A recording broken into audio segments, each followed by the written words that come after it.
I'm speaking ahead of where the science is right now, that I think it's not going to be that long before we realize that the depression, anxiety disorders are going to be the first things that we pick up, which are going to predict the later development of a series of other very expensive and ultimately lethal health conditions, right?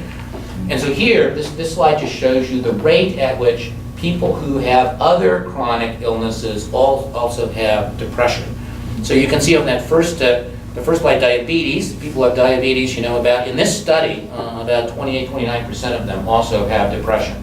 It varies from study to study. A good rule of thumb is about a comorbidity rate of about 0.5 with most other chronic illnesses. I'll show you some more data about that in a second.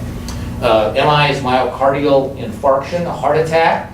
People who have heart attacks, about 40% of them have depression. And our assumption has always been that, Jesus, you wouldn't be depressed if you had a heart attack, right? But it turns out, remember, that it could be that the depression is actually what's coming first, and because of those inflammatory reactions and other things that are happening to us biologically. Remember, the brain is part of the body. That depression could be a sentinel warning sign for people developing heart disease. The product actually has an indication for pain as well as an indication for depression. Very high comorbidity. Now, when you have that comorbidity, what happens is you see a dramatic increase in terms of disability. So what we have here are disability days per month and for various conditions. And the dark blue bar is just if you just have that condition, and the light blue bar is if you have that condition plus depression, right?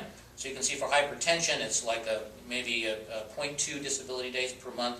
But if you have hypertension, high blood pressure, and depression, it jumps up to about 3 days per month. Arthritis really exacerbates that to over 3 days, and that could be, again, because of the pain and the relationship between pain and depression and pain and arthritis, asthma, and GI problems, ulcers or GI problems. So moral of this story is if you've got comorbid condition, or maybe about half of the people who have these illnesses have comorbid conditions, your level of disability goes way up.